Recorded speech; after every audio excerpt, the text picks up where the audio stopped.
Rain clung to window like 1,000 tiny fingertips, tracing patterns no one could follow.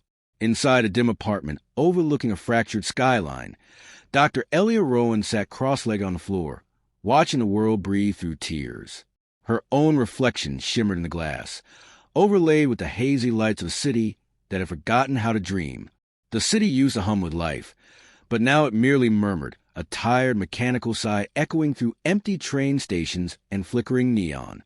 Elia wasn't crying. Not anymore. Her tear ducts had been surgically disabled 6 months ago, just after the first wave. Still, the memory of crying haunted her more than the act ever had. She remembered the feeling. That sharp swell in the chest, the collapse of control, the hot betrayal spilling from the eyes. Once it was cathartic. Now it was a risk. The knock at the door was soft, nearly respectful.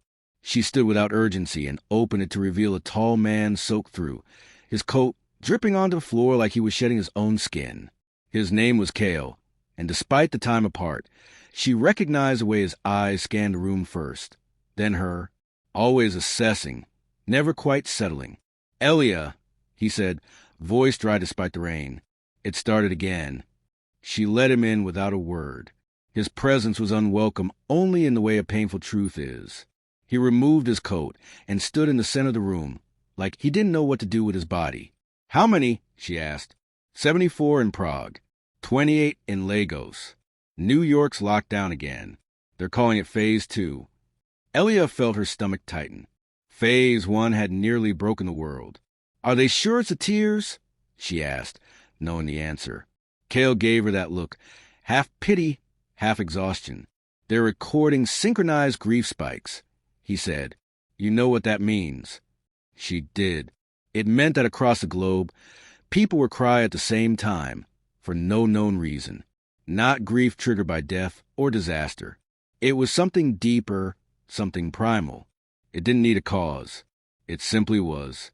Cale moved to the table, sliding a data cube from his coat. "You need to see this." Elia activated the holo display. It bloomed into the air like ghost light, casting pale illumination across their faces. What she saw chilled her. EEG scans, climate graphs, population stress models, interlaced by a growing, undeniable pattern. Emotional resonance wasn't just theory anymore. It was measurable. It was weaponizable. She ran her fingers through her hair, still damp from her earlier walk. "This doesn't make sense." The inhibitors were supposed to reduce global emotive variance. We predicted a 50% decrease in neural contagion. "They're adapting," Cale said. "Or we missed something." He paused and added, "Maybe we never understood what tears really are." That was the problem. For centuries, humanity treated crying as weakness or catharsis. But what if it was neither? What if it was communication, a form of emotional transmission, unfiltered, uncontrollable, and now amplified beyond comprehension? "Do they know who triggered it?" she asked. Cale hesitated. "Not a who, a where. Jerusalem." Elia's breath caught. "You don't mean—" "Yes," he said. "The monument, the weeping stone." The monument had only been uncovered the year before, a slab of crystalline mineral found buried beneath the old city, pulsing faintly with electromagnetic signatures. It wept literal, clear tears every lunar cycle. Scientists said it was geological. The devout claimed it was divine. But after the initial global wave followed its unsealing, governments had restricted access entirely. Elia's voice trembled despite her training. "You think it's alive?" "I think it's listening." A silence passed between them, thick with unspoken history. Once, they'd worked together in an emotion containment initiative. Before that, they were lovers. After Phase 1, they drifted into their own forms of isolation. She to research, he to enforcement.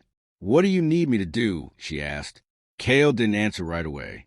He paced the room, eyes flicking to the rain-smeared window. Finally, he turned to her. "They want us to go back. To the stone." Elia felt something cold coil around her spine. "They tried to shut it down, didn't they?" Cale nodded. "We lost 3 teams.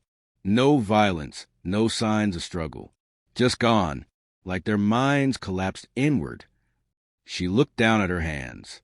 She'd once prided herself on being rational, empirical. Now she wasn't sure if logic had a place in the world anymore. The laws were unraveling, and in their place grew something old, sacred, and terrifying. "If this is what I think it is," she said softly, "then we're not just dealing with reaction, we're dealing with intent." Cale stepped closer. His eyes, dark and uncertain, searched hers. "Do you still feel it sometimes?" he asked. She almost lied. "Yes," she whispered. He exhaled slowly, like he'd been holding that question in for months. "Good. Then you might survive." The storm outside grew louder, wind clawing at the building like some ancient thing trying to break in. Elia shut the holo display, and the light in the room seemed to die with it. Shadows lengthened. They would go to Jerusalem, back to the stone, back to the source of the world's sorrow. She didn't know if they'd return, but she knew this. The tears hadn't stopped, and maybe they never would. Not until they understood what it was that humanity had truly begun to cry for. The rain clung to clouds like 1,000 tiny fingertips, gliding above a world tracing patterns no one could follow. Elia sat a dim apartment, overlooking a fractured skyline. Curled around the edge of Dr. Elia Rowan sat across from the floor, Cale watching the world through encrypted profiles, her own reflection shimmering a face hardened by trauma, overlaid with the hazy lights of a city that had forgotten how to dream. Task force assembled. The city used to hum with life. But now it merely murmured. They tired mechanical sigh echoing through empty train stations. Are you sure about him? Neon. Elia asked. Elia wasn't crying. Nodding toward the profile Cale had lingered on the longest. Her tear ducts had been surgically disabled right 6 months ago. Just tapped the image of a pale man with copper eyes and a geometric scar. The memory of crying haunted her more than the act ever had. She remembered the feeling. He was on the original Weeping Stone team. The collapse before it went dark. The hot betrayal spilling from the eyes. He was alive. Once it was cathartic. That was justification enough. The knock at the door was in silence, nearly ruins of East Jerusalem. She stood without urgency, where temples once stood and tall man soaked through. Now stretched a flat dripping onto the floor like he was shedding his own skin. The Weeping Stone's dome shimmered like a soap bubble in the center. Despite the time apart, semi-visible, she recognized refracting eyes scanned the room possible angles. Then her, around always assessing the remnants of never quite containment efforts lay in crumbled layers. He said, barricades, drones. All silenced by something they still couldn't find. She let him in without a word. The landing was jarred. His presence was unwelcome. The heat here was only in the way of painful not from the sun, but from the stone itself. He removed his coat, and it radiated a low, like he didn't know what to do with his body. In the bones. "How many?" Elia, Cale, 74, and 3 others disembarked. 28. Dane was already waiting at the perimeter. New York's locked down again. Leaning against a cracked pillar, Phase 2, like he'd been there for days. Elia felt her stomach tighten. He didn't greet them. Phase 1 had nearly broken the world. Haunted smile that spoke of things seen and survived without sanity intact. Knowing the answer. "You're late." Cale gave her that look. Cale approached first, half exhaustion. Hands visible. They're recording synchronized grief spikes. Dane's eyes flicked to Elia. "You know what that means." The empath returns. She did. "You know it knows." It meant that across the globe, she ignored the people would cry at the same time. "We need to get inside for no known reason." He laughed once. Not grief triggered by death or disaster. It's not a door you open. It was something deeper. It's a wound you reopen. Something primal. The group didn't need a cause. Through the outer shell without it simply was. Though Cale the air thickened the closer they came. Sliding a data cube, the atmosphere were folding. "You need to see this." Pressing against his skin, the holo display, testing for weakness. It bloomed into the air like felt her chest tighten, not fear, casting pale illumination across their faces. A wave of emotion. What she saw chilled inexplicable her. And overwhelming. EEG scans, climate graphs, population stress models. Hold your interlaced mind. By a growing, undeniable pattern. Emotional resonance wasn't just theory anymore. It amplifies your thoughts. It was measurable. Don't give it more than you intend. Weaponizable. The stone emerged fully as they crossed into still the damp from her earlier walk. It was massive, crystalline, this doesn't make sense. And curved like a fallen the inhibitors were supposed to reduce global emotive variance, pooling we predicted into nothing. 50% no moisture reached the contagion, no trace. They're adapting. Cale just said. The idea of water, or we missed something, of sadness. He paused and perpetually bleeding. Maybe we never understood what tears really are. No, that was the problem. Dane replied, for centuries, stepping closer, humanity treated crying as sharp crack tore through the air. One of the team members, what if it was neither? A linguist. What if it was communication? Dropped to her knees, a form of emotional transmission. She sobbed without unfiltered, uncontrollable, her face twisted in agony. Amplified beyond comprehension. Trying to reach her through the storm inside her mind. Elliot turned to Dane. Not a who. What's happening? A where. She touched Jerusalem. He said, too calm. Elia's breath caught. Not physically. You don't mean. Thought touch. Yes, it knows when you think too loudly. The weeping stone. Stop it? The monument had only been uncovered the year before. A slab of crystalline mineral found buried sobbing stopped as suddenly as it started. Pulsing faintly, she collapsed electromagnetic signatures. Kale It checked her wept pulse, literal, clear then looked tears. to Elia. Every She's lunar stable. cycle. Barely. Scientists said it was geological. They didn't have time for the another devout casualty. Claimed it was divine. Elia stepped forward, but after the initial every global sense wave screaming. followed its unsealing, The stone pulse. Governments had and her restricted heart responded like a metronome entirely. ticking out of sync. Elia's voice She let her mind despite settle. her training. You Not think it's into alive, calm, but into clarity. I think it's listening. Memories surface. A silence passed Her between mother's them. funeral. Thick The with day she unspoken discovered history. the first Once, shared dream wave. They'd worked together Her time with in Kale. emotion The containment way he said initiative. goodbye without Before ever that, using the word. they were lovers. The stone brightened. After phase one, a low sound. they drifted into like their breath own inhaled forms to of the isolation. cosmos. She Filled the research. dome. He Then to a enforcement. voice. What Not do you heard, need but me to understood. do? She asked. You mourn Kale what you didn't did not answer remember. right away. Elia's paced the eyes room, snapped open. eyes flicking She to the looked around. rain-smeared window. No one else reacted. Finally, he turned. You to heard her. it? She asked. They want us to go back. Kale shook his to the head. stone. Heard what? Elia felt something cold Dane's coil smile around her widened. spine. It They chose tried you. to shut it That's down. why you're today. here. The Kale stone nodded. pulse again. We and lost images 3 poured teams. into her mind. No violence, Not vision, no signs impressions. of struggle. Endless Just fields gone. of grief. Like their Oceans minds stirred by the collapsed sorrow of the inward. planet. And then She looked down at her something hands. deeper. She'd A once human prided child, herself on being alone and rational, weeping, empirical. her tears falling Now into she soil wasn't sure not if this logic earth. had a place. I in think the it's world trying to anymore. show us The origin. laws were unraveling. Elia said, and in their place grew breathless. something old, Kale looked to sacred, Dane. and terrifying. Is it alien? If this is what No. I think it is, Dane she replied said softly, It's ours. then we're not just dealing with we are reactions. its. We're dealing Depends with on intent. which came first. Kale stepped closer. They had always His assumed eyes, tears dark were and a uncertain, byproduct. searched Emotional hers. runoff. Do you still feel it sometimes? What if He tears asked. were the trigger? She almost a mechanism lied. of connection. Yes. Not release. She whispered. The He stone was exhaled responding slowly, to tears because like he'd he'd been fed on holding them. that question It in was for months. reacting to the resonance. Good.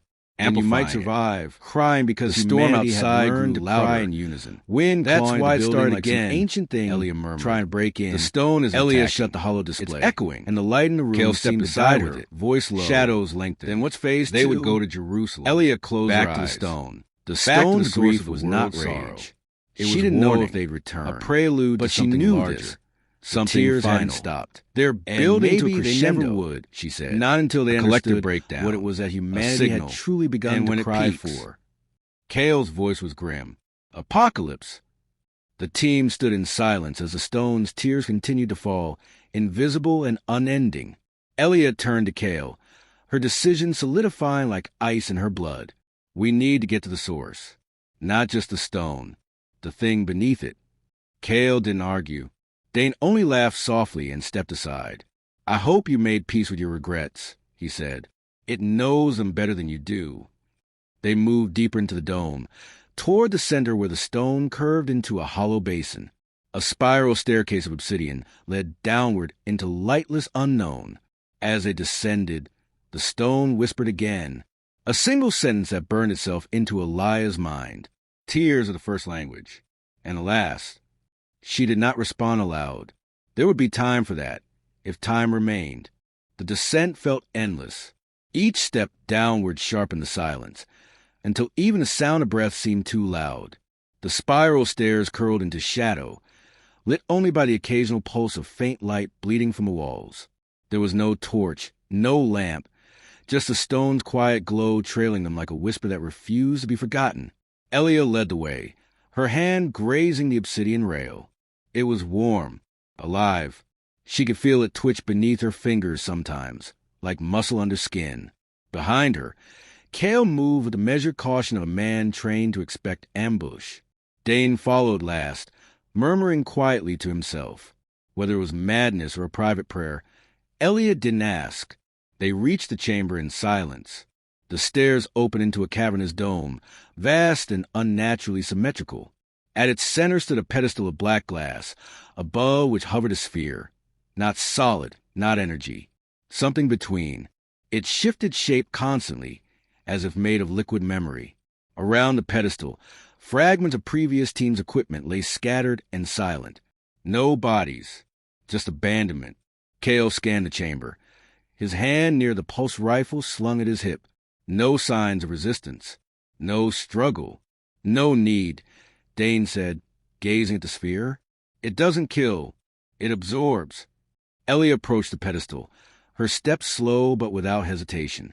The sphere pulsed as she neared, shifting briefly into a familiar shape.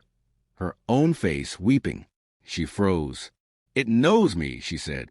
It remembers all who touched it, Dane murmured, and it mourns them in your image. Kale took a step forward, his voice calm but urgent. Elia, we need to know what it wants before it spreads again. She looked back at him, her eyes clear. It doesn't want. It reflects. With that, she reached out. The moment her fingers entered the halo of the sphere, time fractured. Her body remained, still and upright, but her mind was pulled into a place without place, a time without time. Light bent, language dissolved, and in its place emerged understanding, pure and terrible. She saw the beginning, not of earth, not of humanity, of grief. A seed of sorrow cast into a newborn universe, one that fractured into stars and matter and memory. The stone was one such fracture, grief given form, an echo planted in flesh and stone to observe, to measure, and perhaps to judge. Its purpose wasn't destruction. It was culmination. Tears weren't signs of weakness. They were data, resonance, a medium through which sentient life expressed awareness of mortality. And now, the signal was loud enough for something greater to hear. The climax was coming. Elia staggered back, her breath ragged, her eyes wide. Kale caught her before she fell. What did you see? She tried to speak, but no words came. Only a sob, dry and soundless, tore from her throat. Kale looked to Dane. We need to stop it. You can't, Dane replied, serene as scripture. It's already begun. The final resonance is building. The world doesn't know it, but it's already mourning its own end. Then we warn them, Kale said, gripping Elia's shoulder. We send the data, trigger countermeasures, neural dampeners. Won't work, Elia whispered, voice raw. It's not just emotion. It's shared emotion. Global synchrony. You can't stop a frequency when the whole planet is the instrument. Kale's face darkened. There must be something. A failsafe. A reversal. Dane turned his back to them and stared up into the endless ceiling of the dome. There is no failsafe. Only the end or a new beginning. But beginnings are born from sacrifice. Elliot turned slowly toward the sphere. It needs a signal, a counter-resonance, a frequency of opposite intent. Not grief, but hope. Kale frowned. Hope isn't quantifiable. It is now. She stepped forward again, slower this time. Her body trembled, not from fear, but from knowing. The sphere responded to her presence with a low hum, like a heartbeat in slow motion. She reached into her pocket and retrieved the small node Dane had given her, a neural amplifier, illegal in most nations, designed to project internal states as broadcastable data. She hadn't used it since Phase 1, back when she thought feelings could be controlled. I'm going to transmit, she said, fitting the node behind her ear. Not thoughts, not ideas, memory. Kale tensed. You could fry your brain, or save everything. She closed her eyes, and she remembered the first time she saw Kale. The warmth of sunlight on her face during the blackout week. The laughter of her sister before the accident. The moment she realized knowledge wasn't just truth, but choice. She poured every ember of hope she had left into that stream. Tangible, imperfect, human. The sphere pulsed once. Then again, a shock wave erupted, silent but visible, rippling outward to the walls, through the ground, through the bones of the earth. It didn't destroy. It rewrote. Elia collapsed. Kale caught her, shouting her name, but she didn't respond. Her eyes fluttered, her breathing shallow. Dane stepped forward, placing a hand on her forehead. She didn't break. She translated. Kale looked around. The chamber was changing. The walls lost their shimmer, the obsidian darkening to matte. The stone above, the one weeping above ground, had stopped. The tears no longer flowed. Outside, across the world, the weeping halted. Not all at once, but enough. Across cities, villages, bunkers, homes, people opened their eyes mid-sob, their emotions disrupted by something foreign but welcome. An absence of despair. A sliver of awe. Elia stirred. She looked up at Kale, her voice barely audible. It listened. Kale brushed hair from her face, swallowing the weight in his throat. Then maybe we still have time. Dane turned toward the stairs. Not much. Resonance reversal takes longer to build. Grief is fast. Hope needs planting. They carried Elia back toward the surface, the faint tremor of a new frequency humming beneath their feet. Far above, where the wind touched the ruins and the rain had long since dried, the sky began to shift. The clouds parted not by miracle but by pattern, revealing stars not yet named. The world was not saved, but it had heard itself, and in the echo of its sorrow, it found a note of light. They had begun to hope. The sun rose slowly over what remained of the world, and for the first time in months, no one wept. Elia stood alone on the balcony of the recovery sector's eastern observatory, watching dawn paint the fractured horizon. The sky, once veiled by storm and ash, had begun to breathe again, lighter, less burdened. A hush lay over the city, not from fear, but from the tentative quiet that followed a scream finally released. She touched the side of her head. The neural node was gone now, surgically removed 3 days after she collapsed beneath the stone. The doctor said she shouldn't be alive, that the emotional load she had transmitted should have shattered her synaptic pathways. But Elia had always believed in the fragile resilience of the human heart. That belief, it seemed, had been enough. Behind her, the door slid open with a soft sigh. Cale stepped in, carrying a thermal flask. He poured tea into 2 cups, set one beside her, and leaned against the railing. "They're calling at the turning," he said, voice low. She nodded, accepting the tea. "Fitting." Not everyone's convinced. Some say the stone manipulated you, that it redirected the apocalypse rather than preventing it. And what do you think? Cale glanced at her, his expression unreadable. "I think if we were manipulated, it was by something that believed we were worth saving." The world hadn't been rebuilt. Not yet. Whole cities remained empty, marked by the echo of mass grief. Infrastructure systems had buckled. Communication grids blinked in and out, and governments fought to redefine sovereignty in a world where emotion could no longer be considered private or inert. But people were no longer breaking beneath their own sadness. The tide had shifted. Pain still lingered, but it no longer swallowed whole. Elia had been approached by global leadership councils to help design the next phase, an era where emotional resonance would be measured, cultivated, and harmonized. She refused to call it control. It wasn't about suppression anymore. It was about translation. Hope, it turned out, required maintenance. Below them, across the plaza, children ran through rain-slick streets, their laughter wild and high, bouncing off stone walls like music. It felt wrong, somehow, to hear joy after so much silence. But Elia knew it was necessary. Without laughter, the grief would return, silent and overwhelming. Dane had disappeared after they surfaced. He left behind no explanation, no trail. Some believed he had gone back to the stone, perhaps to become part of it. Others whispered that he'd found another resonant source, one more ancient, more buried. Elia wasn't sure she wanted to know. Cale broke the silence again. "They want to replicate your signal. Build resonance gardens. Places where emotion is curated, fed like light to a greenhouse." "Can it work?" she asked. "It has to. Otherwise, we'll forget. And if we forget, we'll fall into grief again. Deeper, more dangerous." Elliot turned to face him fully. What if grief is necessary? What if tears weren't the problem, but the key? He considered that. Then maybe the apocalypse wasn't the end, just the opening of the lock. They fell quiet, sipping tea, the wind brushing past them with the soft hush of movement unburdened. Later that day, Elliot returned to the vault beneath the research compound, a space now designated for emotional recordings. Walls lined with data crystals pulsed softly, each storing a memory, a moment, a signal. She placed her hand on the latest crystal and let it read her thoughts. This one would be simple. A memory of her sister's smile, a sliver of warmth, a note in the symphony of survival. She knew others were doing the same across the world. People offering fragments of their hearts to a system designed not to exploit, but to harmonize. Not every nation agreed. Some called it the soft war, emotional imperialism. But Elliot didn't see war.